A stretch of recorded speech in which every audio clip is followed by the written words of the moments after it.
Hello, I'm Kerry Guard, and welcome back to Tea Time with Tech Marketing Leaders. Welcome back to the show, y'all. It is Thursday. It's the end of a long week. I had a new website launch. Yes, website launch week, big week for me. I'm also starting to kick in a cold, so that's cool. We're gonna rock and ride today and see where the world takes us. It's gonna be awesome. Before we get into the show, I'm so grateful for our sponsor. We have a sponsor show up once a month, and this month it is Improvato is back. Improvato is back. If you're running Google Ads or Trade Desk campaigns and wondering why your ROAS isn't where it should be, Improvato might be the partner you didn't know you needed. They help you analyze your campaigns at a granular level to uncover inefficiencies that are quietly draining your performance so you can course correct faster and make your budget work harder. You can check out improvato.io/t-time and get a free audit. Make it happen, make it so. Thank you, Improvato. We appreciate you for keeping our show going. I'm excited for today's conversation. Oh man, you think I'm going to be unleashed? You just wait, folks. You just wait. Do I have a guest for you?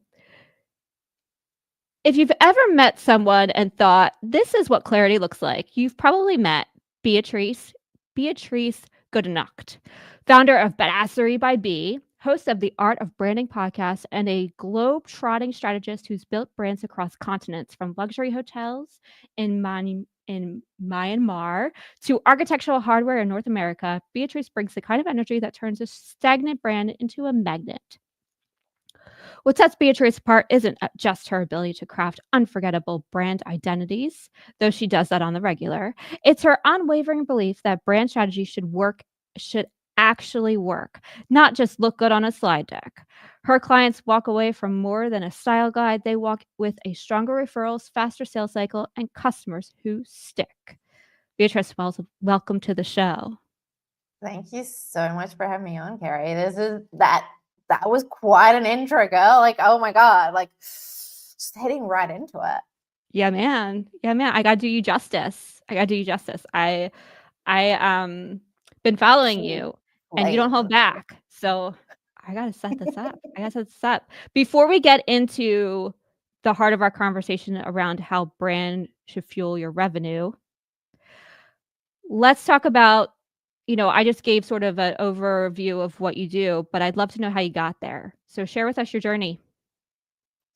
Ugh. Quite a journey. And yes, originally, let's pull the very beginning of Badassery by B was actually fueled by a military coup in Myanmar and my dad passing away and COVID just put those three together. And it's basically the storm of pushing back against, like, hey, you know what, we only get to do this one.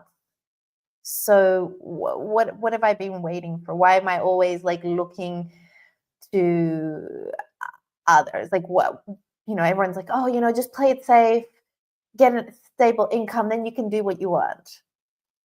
So you know what, like that has become one of the guiding whys for Badassery, and that's like to push back against those social norms. Badassery was born originally when I was in Bangkok. I moved away from Myanmar from the military coup there, and built from there and really honed into that passion. Before Myanmar and the coup, what skill set would you say you built along the way that brought you to where you are today? Mm-hmm. I would say it is the determination. Mainly because if the moment that you stop doing anything, or you like, this isn't working, whatever it is, applying for jobs, building your brand, building your business, the moment that you stop, it's like giving up everything that you've built. same thing is like, you've built your brand, you've built a certain element of trust, and then you suddenly rebrand it. It's like you've just lost that overnight.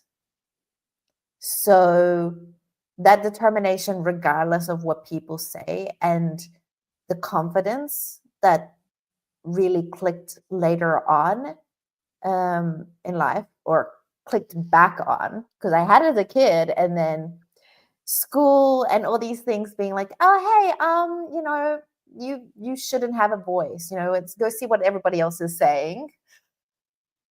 Yes. Yeah. So relate to Yeah. that. So that clicking back on later on in life, when I was headhunted for a real estate role and guided by this amazing badass mentor, like she's a badass boss, basically, Nice. who brought that confidence and stoked that interest and that passion again. Like, hey, like you are your own person. You have great ideas. Let's hear them. Yes, I I so feel that I went to school for photography and they kept telling us to go look at the greats. You're not reinventing the wheel. Go see what the greats used to do. And it's like, so you want me to just regurgitate what's already been done? Cool. And that is why I'm not a photographer today, people. They took the creativity straight out of me. So I love what you're saying, Beatrice, of like finding that drive again. I have clients who tell me, I work with you because I know that you'll die trying and figuring it out. And so yes, I so feel you on needing that drive and in a marketing position to not give up. And understanding like hey, that we have a unique voice. I think we're so often looking at, be it in comments, in content. This is why there's so many similar pieces of content, because we're checking what everybody else is doing. Hey, this post by XYZ is working. Let's Yeah. use that format. Yeah, there's a blessing and a curse in that for sure. We're gonna dig into that in a second. Before we get there, what's a challenge you're currently facing? What's hard right now and feels like it's in your way of feeling successful in what you're doing? Or maybe you do feel successful and you're good and there's nothing in your way. I think if we feel successful and there's nothing in the way, then probably it's time to start something new. I really do. So what I would say at the moment is sometimes when you're connecting to new people, and the way that I connect with new people, it is to have a conversation, to start, because at the end of the day, if the vibe is not there, we're not going to end up working well together, right? Yeah. So it is going from that connection to the acceptance to continuing that conversation. So it does like kind of have that little friction right after connecting. The connection's accepted because it might be slightly crazy in my connection requests. Slightly. It's fine. A little bit edge. But yeah, going past that second or third message, being like, oh, let's talk about what's going on. Yeah. So the challenge there is getting to that. Deeper. Yeah, getting to that conversation. Yeah, to get that flowing. So that's what I've been working on at the moment. And I do think it is really about trying and testing, because at the end of the day, it is that human element that works. So it's not just like, what sales script can I use? No, like that. It is just trying different approaches and understanding at the end of the day, we're all here trying to run a business and we only have a limited amount of time, Yeah. And it is trying to make the best use of that few lines of conversation. Yes, to all of that.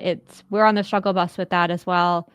I have my gal, Ashley Early, where she is out there pounding the pavement to figure out how to get to that conversation. Not a sales pitch.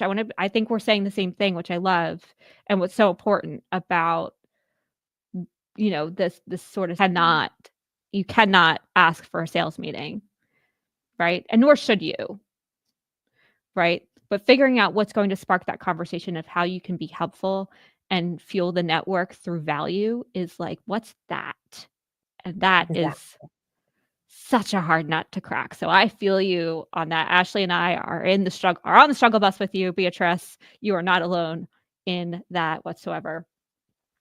Before we get in the heart of our conversation, two things. One is, if you're with us, hello, Shelly K. Thanks for joining us. Anyone else who's with us, please comment. We are here to answer your burning questions around how can you bring brand awareness to actually make business impact. We are going to build that bridge for you and give you actionable insights to go get after it. So we want to make sure you walk away feeling like you can go do the thing. So please, please, please comment. If you're watching this not live, have no fear. Still drop in your questions. Beatrice and I will circle back with you and make sure we get those answered. We are here for you. Go team. Go team.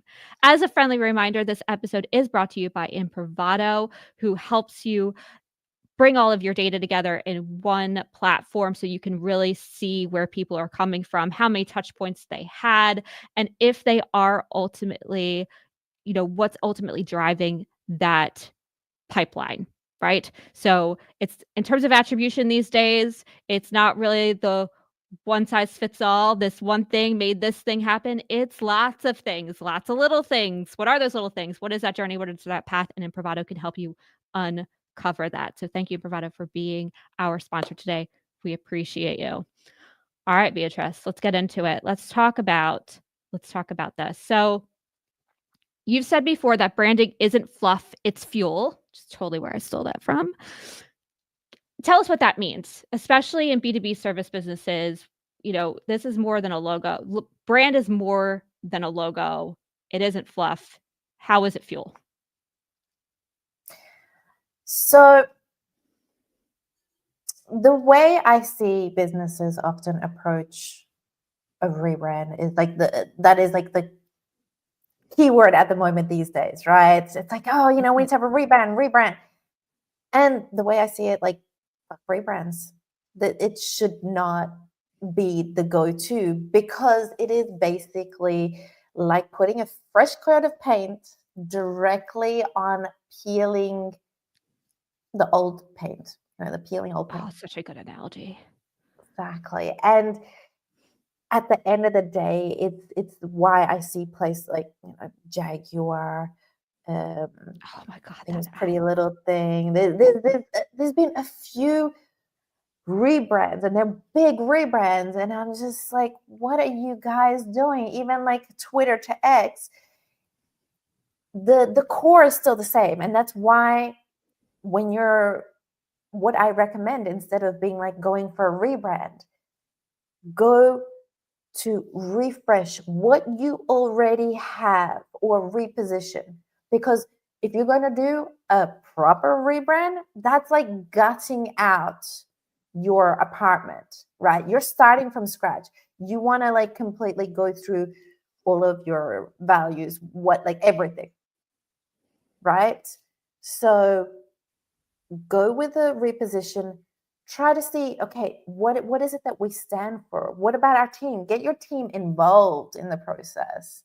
So the logo, the visuals, even the message, that is the very last few things that I would even get to, right? We're talking about like the why. Why are you doing all this? So the rest of the team can follow along with that and have one cohesive image. Oh my gosh, I feel this to my core. I'm starting another website next week for a company, and they're like, we just need a website. I was like, no, like your website's one single page and it doesn't really say much. You need positioning, messaging, where we're going to sit you in the market to make you different from other people. Your logo is fine. Your colors, love the green, rock on. I don't need you to repaint anything. Don't go repaint your trucks. That sounds like a terrible idea. But we do need to find where we're going to sit you within the market of your competitors and how the landscape's changed, how B2B buyers have moved, how we're going to build that trust. And it was that differentiator of how I talked about working with them of why they chose me over the other company who was just going to give them a website. Right. And so, yes, to that and to not having to re-gut. Like, there's a reason why y'all started this company to begin with. Back to basics, folks. What's the problem you solve and who do you solve it for? Like, that's exactly. I do agree with my professors a little bit. Stop reinventing the wheel there. I mean, the biggest thing that I would suggest for most businesses is to reposition your business, right? And there's different ways to approach it. I can like go into an example of like what I did for a client and how we did that. But it's like, hey, how can you look at like, okay, what are the processes that we're doing? What are we doing differently? What are we not doing that the rest of the industry is doing, right? What can we lean into in that way? Or say, for example, look into a different industry completely, right?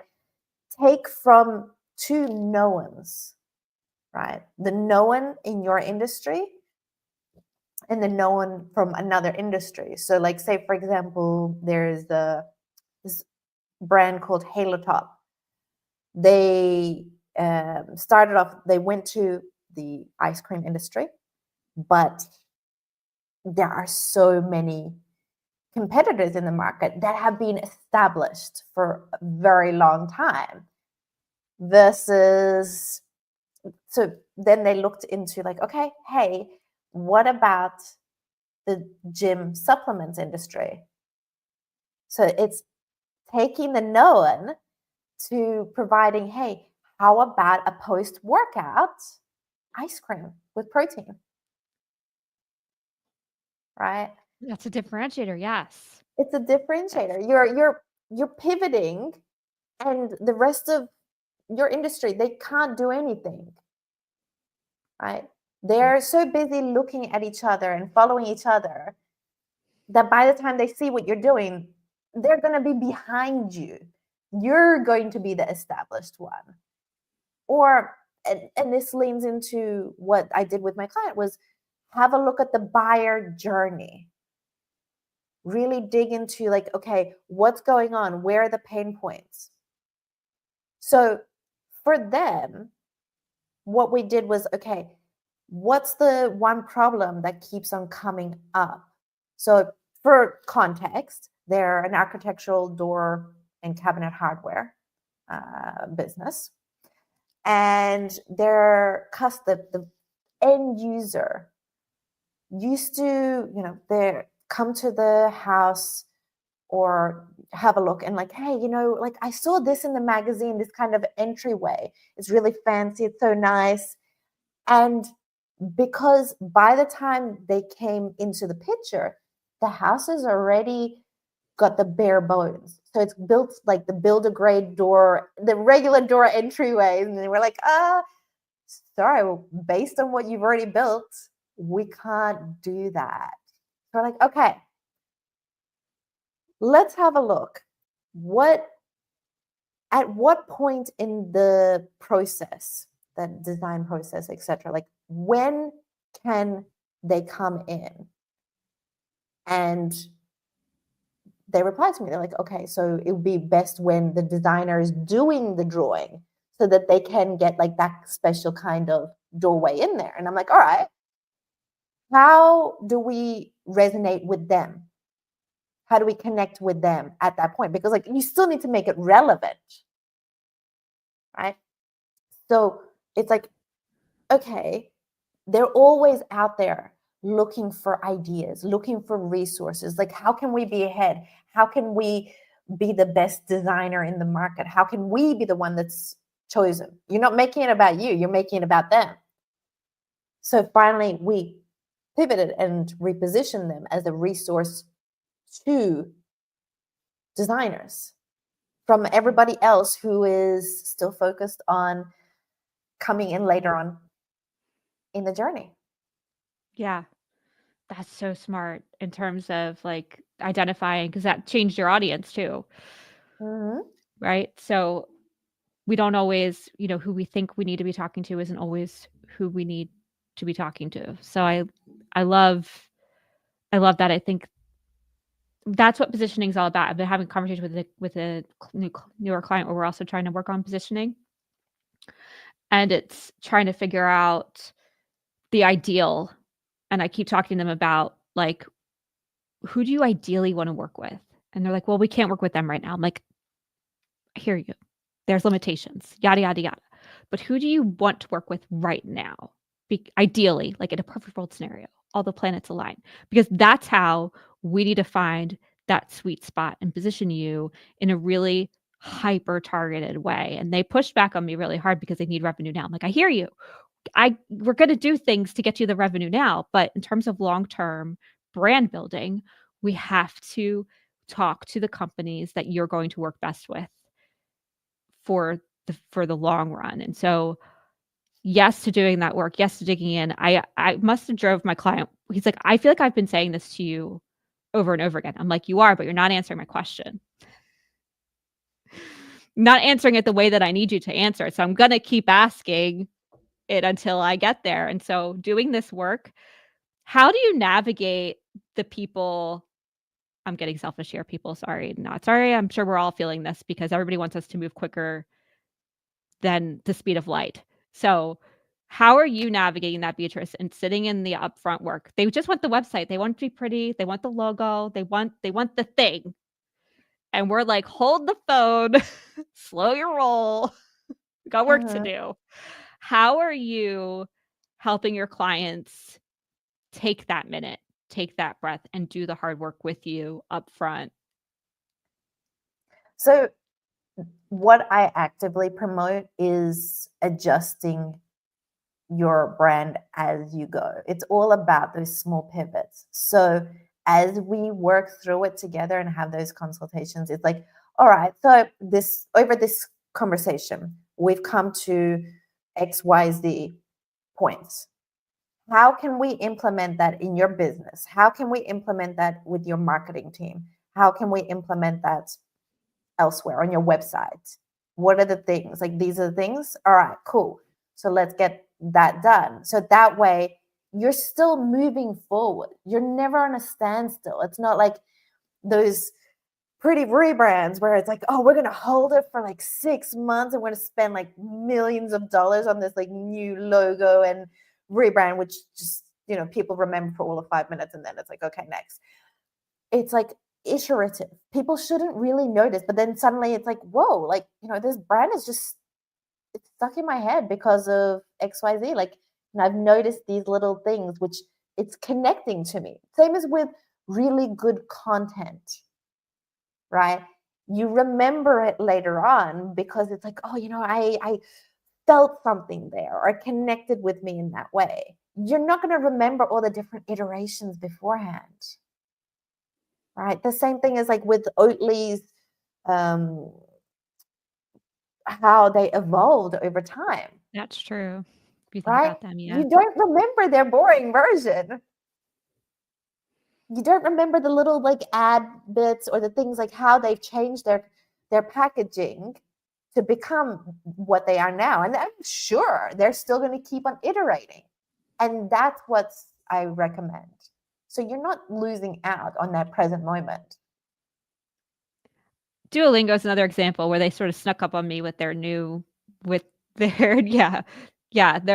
they're very, I think they're trying to speak to a younger audience, which hats off to them for keeping up with the times. It's not vibing with me, but it vibes, my daughter loves the unicorn horse who looks over the shoulder. She loves it. I'm here for it. But I didn't, to your point, what I love that you're saying is it didn't happen overnight. It wasn't like all of a sudden this huge rebrand of all these new icons and images. It was like this slow, and then all of a sudden I was like, why is the owl popping out of a butterfly cocoon? What is happening? And I Why? remember it.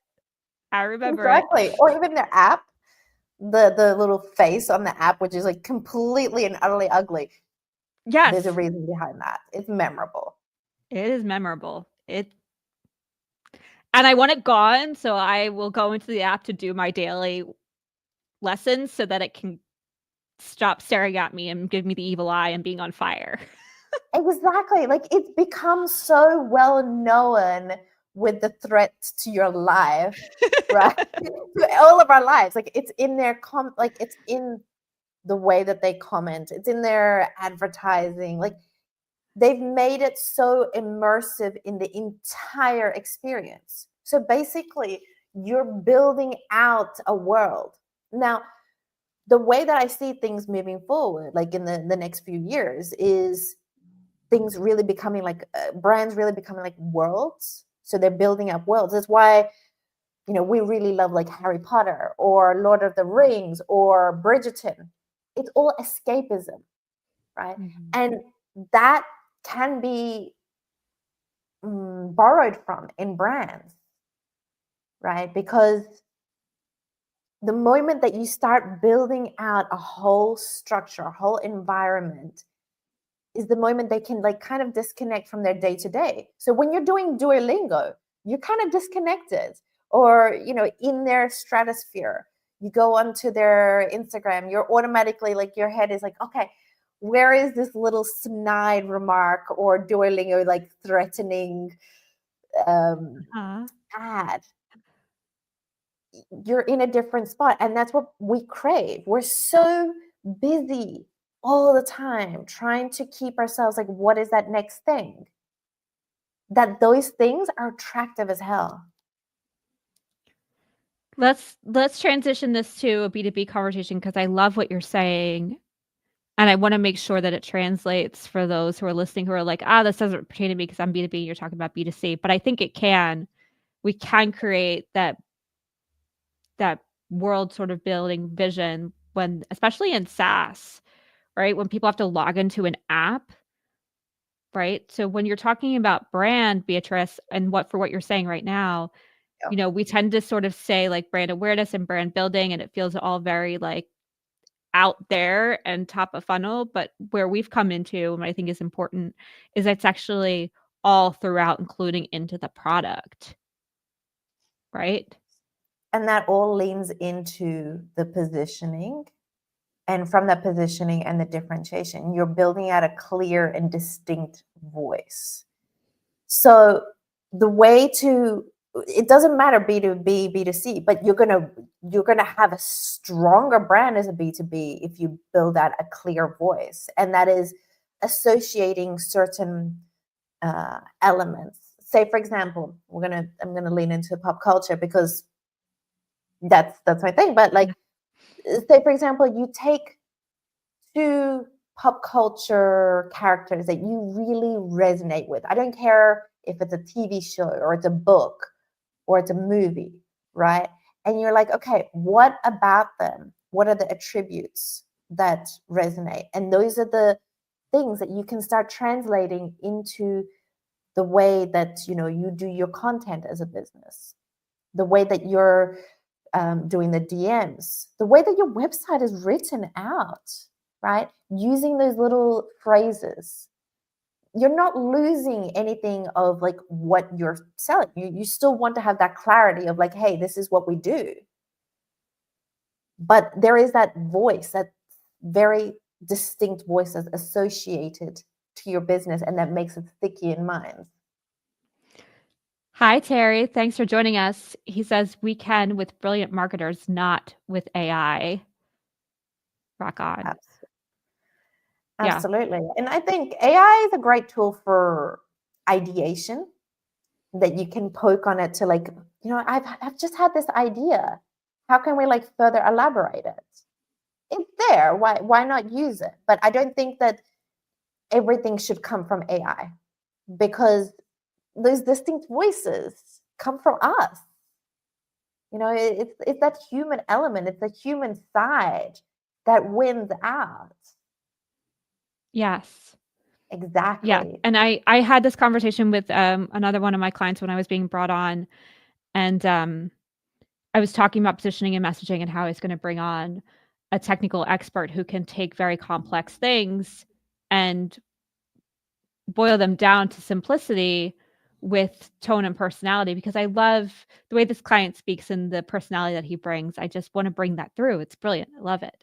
And he was like, "Well, AI is really great. ChatGPT can do wonders." And I was like, "You have to feed it the right thing first. You have to give it to Mhm, get."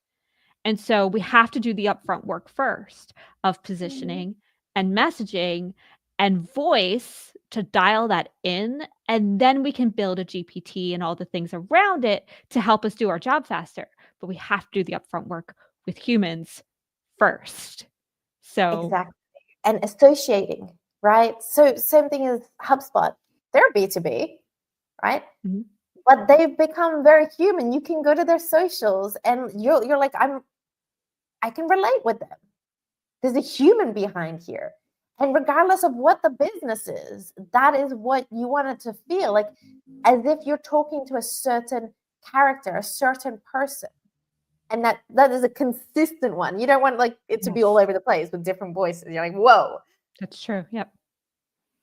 Yep. In terms of voice, let's talk about this for a second because I feel like,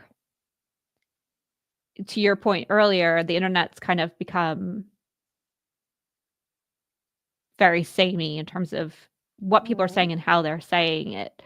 You mentioned a few aspects like pop culture and sayings.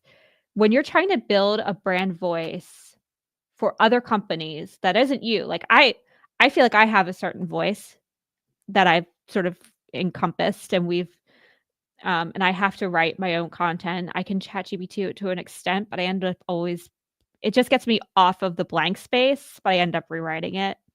Mhm. But I wanna make sure that any clients I have, it's not my voice, it's theirs. So how are Exactly. you, and you also have a very distinct personality too. So how do you help clients find their voice and then bring that through and sustain it for the brand? Well, it should always come from them, right? It's not like we're at any point in the conversation, it shouldn't be me or anyone else jumping in or suggesting for them. It's always like the way I approach things, it's is very question orientated. It's probing. It's getting those ideas and the thoughts and the voice from them, right? Like I will try to avoid at any cost the way that I perceive to filter in there. So that's why, it's all a big part comes from the business side, the founder or co-founder, etc. It's like, what do you feel this represents? And it is probing and pulling on those little strings to go deeper, to go past those, like, the first answers, like the first response to anything is it's never usually deep enough. So it's like, how can we get deeper? How can we get to that real essence of why this was built, or what you want to do with this, or say for example with the team, you know for me, I really promote getting the team involved in the whole process, and it's like, hey, go and ask them, what did they feel like the business stands for, even if it's like putting it into a piece of paper and then putting it into a bucket, right, and collecting those. But when you understand that, or when you go through the comments that are associated to the business, so say for example there's a whole bunch of reviews, go through those reviews. What are the words that they've used to describe the business? Then it's no longer you in that voice, in that picture. It's that world. You're building that all out. I love the aspect of getting the team involved. Farming ideas takes great talent. True story, Terry. It takes great talent and energy to sit with folks and ask the right questions. It is a gift. Um, Thank you, podcasting, for helping me hone mine. Couldn't agree more. And so in terms of, it sounds like, I love what you're saying, Beatrice, in terms of doing the work of sitting down with people and understanding what they're passionate about as it relates to the company, and then bringing that forward. It sounds like you're building not just a single voice from the founder, but a unified one then. Exactly. So at the end of the day, what you build out, your strategy, that one message of what you stand for, what you're going to stand for, what you're going to, how you're positioned, that needs to be taken on by the whole team, right? For it to actually work in the long run, because they're the ones that are directly dealing with customers at different levels, be it from the customer service side, from the sales side, even from the marketing, in the marketing material, right? Everybody needs to have that consistent voice and opinion about it. And it is about bringing them in. Say, for example, you build out one specific value, and it's like, okay, guys, what do you think about this specific value? How do you see that coming out in the way that you work with people? So it's no longer one message, copy paste, copy paste, copy paste, which people are not going to remember. They're going to resent. They're buying it, so they're getting the ownership of that idea. So then they're no longer external from you. The team is all together, one army moving forward. Consistent messaging is critical to the success of this. And what better way to ensure we're all saying the same thing by actually embodying what everybody is saying? How do you bridge this to the customer, right? So one of the things we talk about from a branding perspective and messaging perspective is it's not about you as the brand, right? It's about how you ultimately help your customer. So how do you create that bridge of embodying your own voice, but in a way that's going to connect to the other side and not alienate it potentially?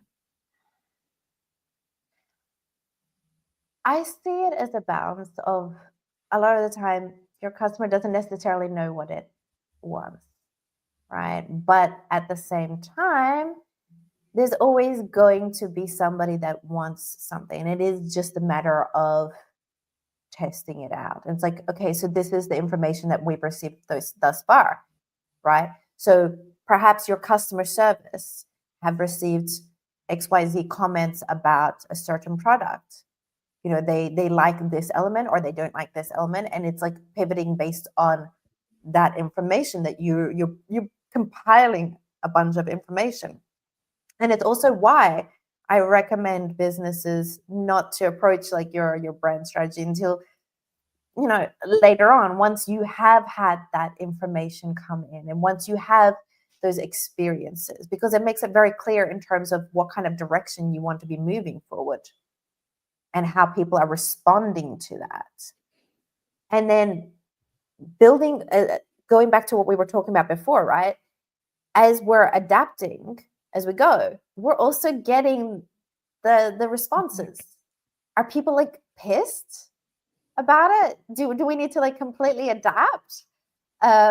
Or is this working? Do we need to double down on this? I think I love the iterative learning cycle. So good.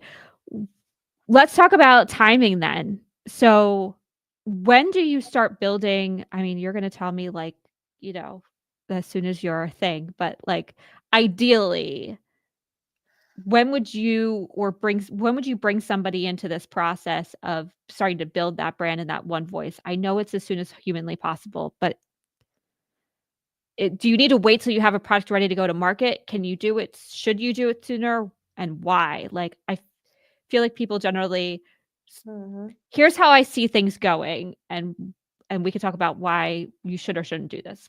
But here's sort of my worry with what's happening out there for founders in the atmosphere. They build the thing, they have the thing, they're board and investors are telling them that now they need to go market the thing. And the first thing they do is call up an agency to go start running ads. And then they get burned a whole bunch, and then they come back and then they figure out that they need a marketing leader and they start building that in. Mm-hmm. That's what I'm seeing happen. I know you just shook your head, so I know you're in agree with me of like, please don't do that. I mean, I'm an advertising agency, and I'm telling you, please do not do that. So where does this process? I know it's iterative, and you should probably start as humanly possible, but like realistically, Mm-hmm. when do you bring this expert in, and when do you start this process that makes sense in relation to how startups sort of function? I certainly Kerry, say wouldn't a build up year. the whole product and then only then have a go-to market, right? Because Right. that is a very dangerous game. But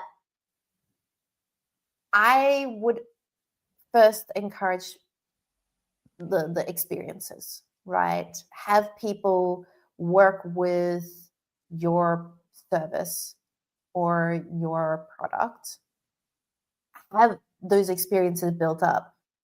Understand and make those initial pivots, because there will be pivots. I promise you that.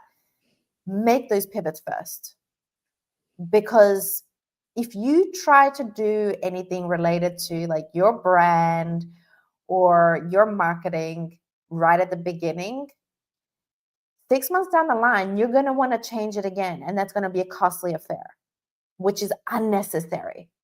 Right. The first thing is like you want to just get those experiences, get the pivots, get the fit, and then you can start like, okay, hey, let's look at the brand. Let's start building up like, okay, what is the direction that we want to move in based on all this information that we built thus far? Like live information. You're getting customers and like you're working with them, you're getting money. Then adapt. I love the feedback aspect of it. I always tell my team that I can't make decisions in the dark, but man, can I iterate and adapt when I have Mm-hmm. data. Mm-hmm. So I love that. So just to be clear, you have a product, you have customers, whether it's in beta or out in the world, and people are coming in naturally. You're getting feedback from the customers on what's working, what's not, and you're starting to adapt and you're starting to get momentum naturally. And at that point, it's time to bring somebody in to hone and iterate and grow. Exactly. Have that momentum in. And, from the experiences that I've had, this is usually, after 3 or 4 years, because it does take time, at the beginning where you're iterating, you're changing things. Hell, like, if it does come in quicker, great, but just be wary that there are going to be a lot of changes right at the beginning. It takes years. Right? Oh my God. Like any of us that have been like doing this, we just know that there's like right at the beginning, this is probably not gonna be exactly the same. Like even Rue, right? Like I know for a fact that she's probably going to just slightly develop more. Like same as how you look at the logos like Ralph Lauren. Oh my God, I can't Ralph speak Lauren, English. yep. The polo. Ralph Lauren, like their logo has like iterated. There's been changes, but the core of it has maintained. The polo. And that's the thing. Like I know that she might change, but like that core is going to be the same. The kangaroo. Yeah. I love Little, it. like, I love it. Same with ugly. us. We have that MKG, and that's evolved over the years, but the core of those double lines are so definitive to our brand, both in optimizing. So MKG stands for Mike Crass, who's my business partner, and Kerry Guard, and we merged the Ks. So we optimize because that's what we do. And the double line's all about measurement, right? So in terms of the space between. But that's always been the logo. It's just evolved over the years to get cleaner and fresher and more well defined. But the core hasn't changed. We've iterated. Probably didn't even know, folks. It used to be orange. And that's why rebrands are complete bullshit. You want that core to stay the same. Yes. Do you like Imagine you have a rebrand now. You're like, oh, I want to completely change the logo. It's like, how are people going to recognize you? What about the trust? What about the value of the business? Because that'll go as well, because people associated you to that certain thing. So true. We talked about elements of the refresh, not a rebrand, from positioning, voice. Mm-hmm. We've dabbled with messaging in terms of iterating to build that bridge to your customer. Is there anything else from like when you start to build out the messaging in regards to the refresh? How does that come into play, and what should people be aware of when they start thinking about how they position their brand and how they start talking about it with customers and how the customer is today? How do we need to meet them where they are from a messaging standpoint in a refresh? So the biggest thing that I've noticed that the brands that I've worked with and people that I've spoken to is how much subjective wording comes into play. So for example, like authentic or impact. So, if we think about impacts, right? Impact could be Hiroshima or world peace. They're both impact, right? So Right. a lot of the time, it is very much clearing out any of that language. So Pretty Little Things, like the clothing brand that they just rebranded and put like the fresh coat of paint on the peeling paint, they put in a lot of these kind of words like legacy. And when you're reading it, it's like, I'm not your employee. I'm not forced to read this. I am your customer. So if the moment I lose interest, I'm not there anymore, right? So you need to be connecting into like the known. Be like, okay, talking to them using their language, and I know that this is spoken about a lot, using their language, and then also using your tone. Make up a little word bank of words associated specifically to your brand. And it's like colloquialisms, like say for example, from me, I say hex yeah a lot. Or I say, oh, that's badass or badassery, or like son of an Arabian goat. That is like it's a me thing, right? Like Right. as soon as people see that, even the kangaroo, I've received so many DMs where like, oh, I just saw this kangaroo. And I was like, okay, thank you. Yes. So it's you build those associations in the wording, in the visuals. You build that clear connection to your brand. Avoid any words that could mean something different to somebody else. Wishy-washy. Wishy-washy, or like trying to go green for the sake of going green. You understand who your audience is and just talk their language. Like same as how we're talking now. We're not using any special like, ROI, RPG. Yeah, it's funny. The only time I used a marketing acronym was actually when I was introing Improvato, right? And I had some language around why to use them in a pitch sort of way, right? So yes, I could even soften that to not do that. Dear goodness me. Love it. I just got off the call with a client who was like, I think we figured out a tagline, innovative strategies. And I was like, no. What does that mean? I know. I was like, I love the second part. The second part is exactly what you do and who you do it for. But we gotta drop the innovative strategies. That means nothing. If somebody says that's like to me, I'll be like, okay, what do you mean? What do these words mean?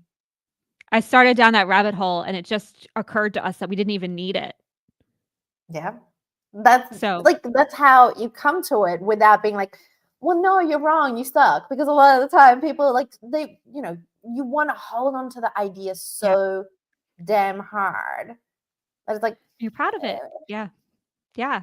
Yeah, and you're super proud of it. And so, yeah, it is our job to ask those questions and to not cut, just tell them what needs to happen and to be along for the journey for sure.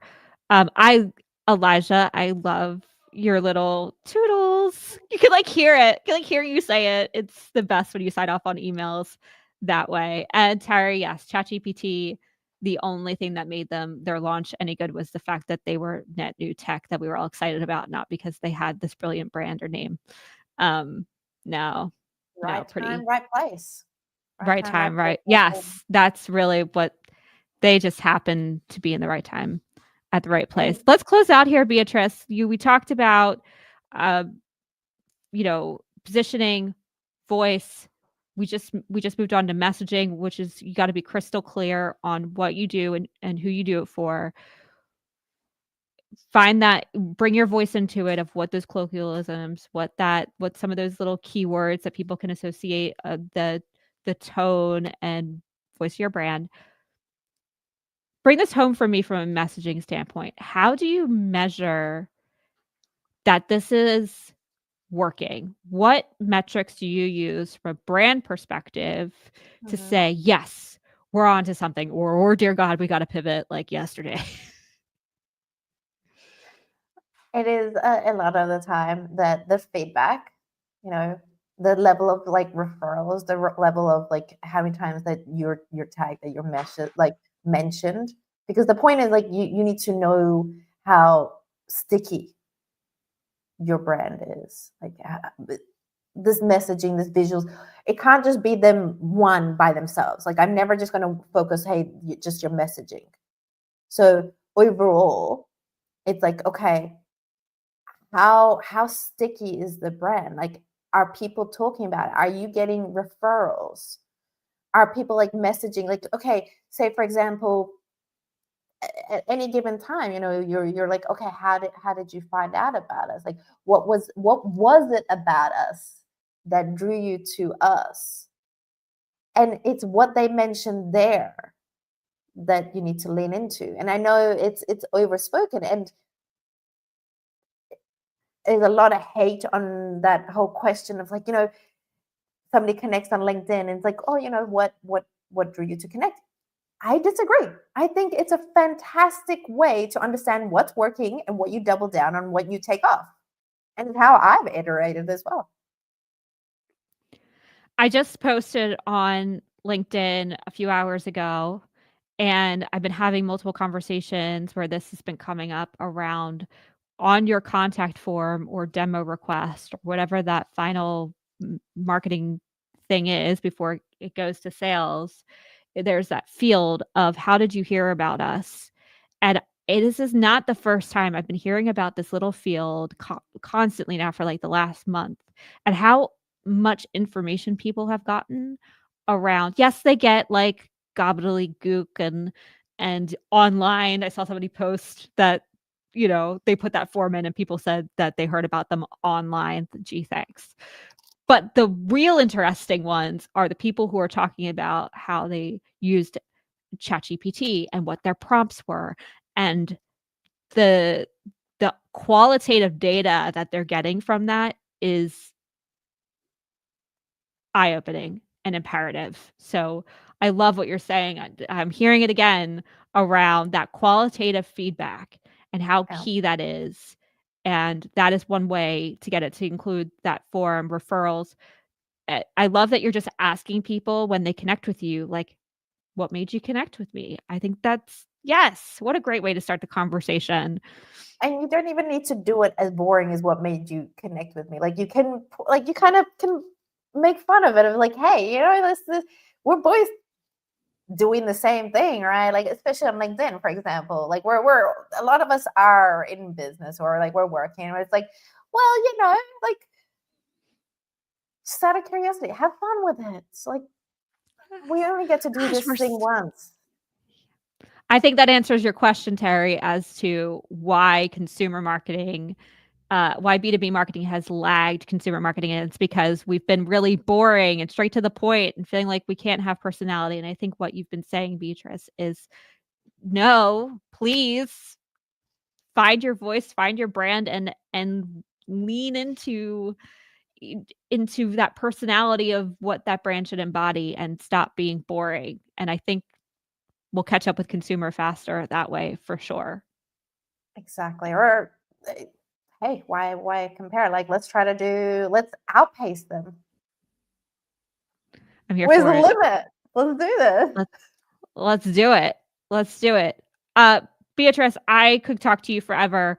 We're just about out of time. Where can people find you if they want to learn more about you and building brands? So 3 things. You can hit me up on LinkedIn, Beatrice Gutknecht, or Badassery by B. There is the Badass Mob newsletter, which is direct to inbox every Friday with one strategy or tactic, and then how to implement in your different departments, customer service, sales, marketing, etc. And the Art of Branding podcast, which we're about to go into season 3 very soon. So it's loading, like visualize a little loading screen. That's amazing. Congrats. Starting a podcast is so hard. Way to stick with it. Season 3. Rock on. Go check it out, folks. Beatrice, before we go, you're more than a marketer. You've had this wonderful journey of your career, but what outside of work is currently bringing you joy? Oof. The warm weather coming in. That's so bad. Amen, sister. Hell yes. It's a small little thing, but honestly, it changes everything. Everything. Yeah. What's it changing for you? My interest in actually getting outside, and surprisingly, my energy in the gym is really weird, right? Like, yeah. So, I go first thing in the morning. So, like, if it's super dark and it's super cold, and you're like, you go and do what you need to do. You don't necessarily want to do it or even get out of bed. So, like, as it gets warmer, it just gets easier to get out of bed and just do it. Yes. I'm here for it. I'm warming up too. I'm thawing out. So good. So good. Beatrice, I appreciate you. And thank you to our listeners. Terry for chiming on in. Elijah for hanging out in the comments. I appreciate you. And to all the other folks who've commented, we will be following up with you. If you like this episode, please like, subscribe, and share. This episode was brought to you by Imprivado as well as MKG Marketing. MKG is a digital marketing agency helping complex brands like those in cyber get found via SEO and digital ads. This episode is hosted by me, Kerry Guard, CEO and co-founder of MKG Marketing. Music mix and mastering done by the amazing Elijah Drought. See y'all next time on the Show.